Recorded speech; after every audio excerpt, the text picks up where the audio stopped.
Everybody, welcome back to the Evermore YouTube channel. It's Chris back with my thought stroke rant of the day. This one is definitely 100% unequivocally going to be a rant because we've had a couple of media Muppets yet again spouting absolute rubbish in the mainstream media about our manager Eddie Howe. We're going to get stuck right into this in a minute. This is all about the Leeds game. If anyone hasn't watched the Leeds game of the weekend, the big talking point from the game was obviously Leeds got a point. Newcastle United couldn't, get the victory. We probably should have done. But the big talking point was Eddie Howe and a fan that managed to get all the way up to Eddie Howe and put his hands on him in a costume before security threw him out the pitch. Now, Eddie Howe was okay. No issues there. Didn't get assaulted or anything like that. Eddie Howe styled it out quite well. Just basically told the guy to fuck off.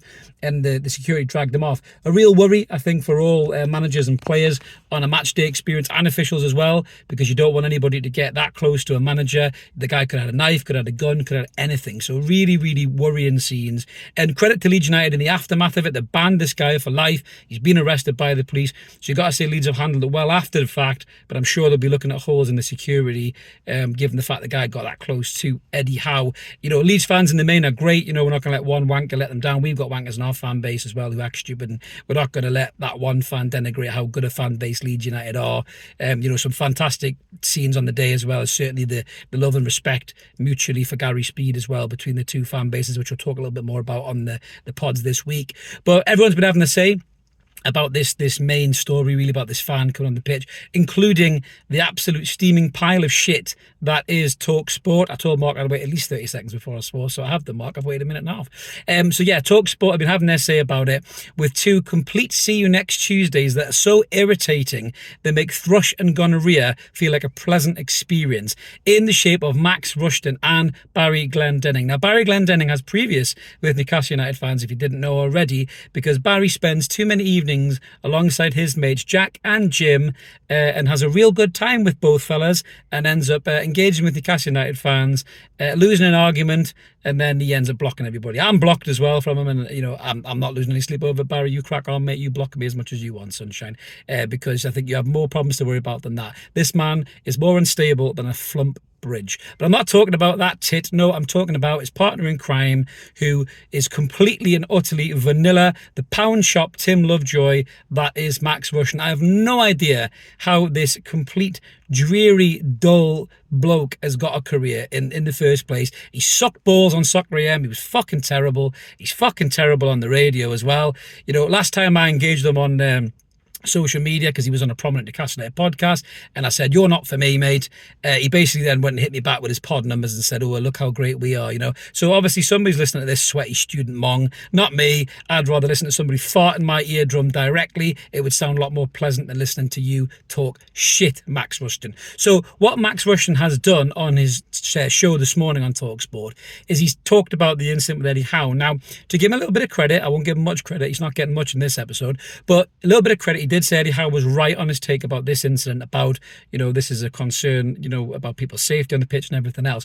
But where he let himself down massively was, he said, and I quote, he said that it's hard to take Eddie Howe serious moralistically, given the fact that he's managing a state-owned football club. He then went on to throw Man City and PSG in there as well. I mean, what the fuck has that got to do with anything, Max Rushden? That is the laziest take and the biggest virtue signalling bullshit I've ever heard in my fucking life. And I've heard some bullshit, especially from your channel, with some of your colleagues as well. I mean, there was no reason at all to say that whatsoever. He made himself look like an absolute fucking prick when he said that. And I think all football fans should just be disgusted at the fact the bloke has had that hot take on it. Now, if you keep having hot takes like that, mate, your podcast won't be number one, because everyone will realise you're a fucking ball bag. But there was no reason to say it whatsoever. I really hope that TalkSport do something to reprimand this prick for this. I've made my peace with the fact that nobody from Evermore will ever be invited on TalkSport, certainly not me. I'd rather shit in my hands and clap, to be brutally honest with you, to listen to two winnets on the hairy arsehole of your channel like these two, and talk to Max Rushden, who was about as charming as a bride having the shits on her wedding day. The guy is just complete fucking manure, really. He really is. And it's a sad state of where TalkSport is as a channel. Yes, there's a couple of good people that work there, so it's not like the whole bunch is rotten. It's just a couple of bad apples. you know, into, well, probably more than a couple of bad apples if you throw in Bong Lahore and fucking Jordan and all these other idiots as well. I mean, even Jordan has his days where he talks sense compared to this fucking wanker. I mean, he's making Paul Merson sound like Gary Neville, but it just absolutely disgusting take by a mainstream media pundit to take on this situation. I'm sure if TalkSport do realise that that was out of order, they may come out with some bullshit statement. They may make Rushden come out with some bullshit statement as well. But as far as I'm concerned, you can cram it up your arse, mate. You shouldn't have said it. You're talking absolute fucking nonsense. You need to be better than that.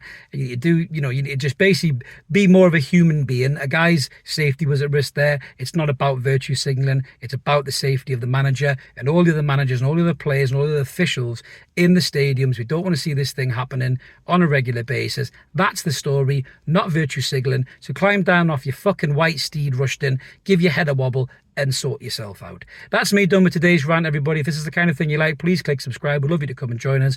We're over 3,300 subs.